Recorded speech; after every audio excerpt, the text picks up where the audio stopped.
Hello dear students. Today I'll tell you about distributive and reciprocal pronouns.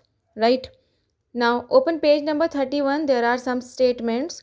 Each of the men received a reward. Either of you can go. Neither of the accusations is true.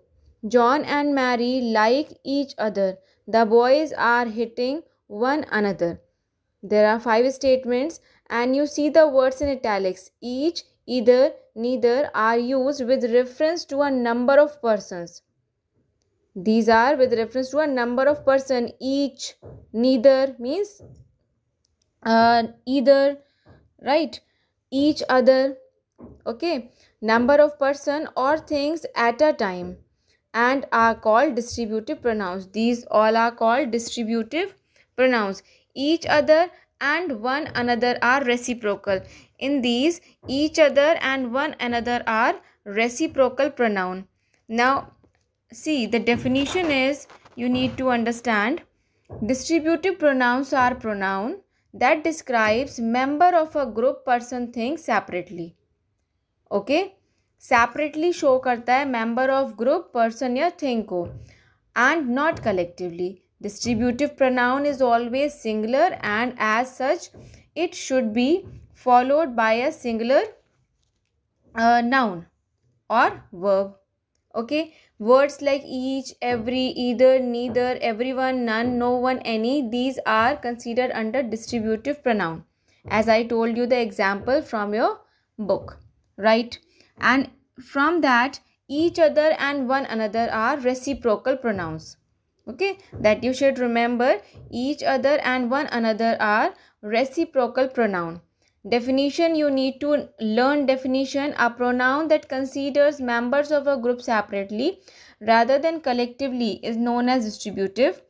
They include each, any, either, neither and others, right? And what is the definition of reciprocal pronoun? Reciprocal pronoun is a pronoun which is used to indicate that two or more people are carrying out or have carried out an action of the same type, like each other, one another, carried action of same type, right? They include each other and one another. Understood? Now next is interrogative pronoun. Some of the statements are written over there on page number 31 from your book. You can see, who broke this window? What shall we do now? Which would you prefer? In the above sentences, the pronouns who, what and which not only stand instead of nouns. Who broke the window means someone is there to broke the window. Who broke the window, right? So who stands instead of a noun. What shall we do now? Okay, and which would you prefer? But also ask question. ये noun या pronoun की place पे भी हैं और एक question भी put कर रहे हैं. Asking question also. Pronouns used for asking questions are called interrogative pronoun. It is very easy. Words like what, which, who, whom. Understood? Definition is, pronouns who, what, which used for asking questions are called interrogative pronoun. Okay. Now we will do exercise 5 and exercise 6. That is on page number 31 and 32. Okay. Now see, exercise 5. Underline the interrogative pronouns in the following sentences. That is very easy to understand, that I have explained you. Number 1 is, which is your uncle's house? So underline here which.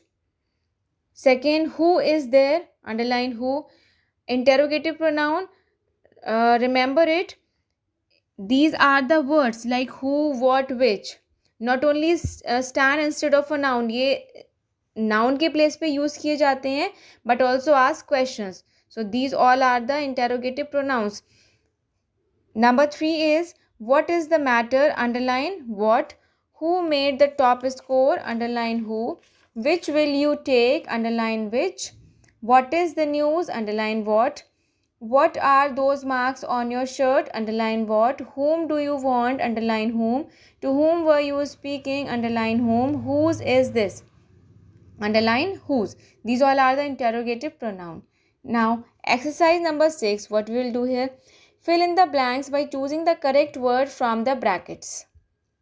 Number 1 is, which is dash desk. So which is yours desk or which is your desk? The correct word will be which is your desk. तुम्हारी desk कौन सी है? Next, where is dash cousin? Where is their cousin? Okay, not theirs.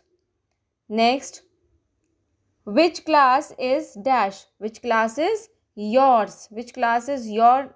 It will be incorrect. Which class is yours? Bring those books here. They are my books. If there should not be books, then the word should be, or the statement will be, bring those books here. These are mine. Okay, but object is given over there, then we will use here my. They are my books. These are their pencils. They are not ours. Next, they are not our friends. They are yours. So here we have completed it. Okay, revise full chapter, and in next we'll start with new chapter. Thank you.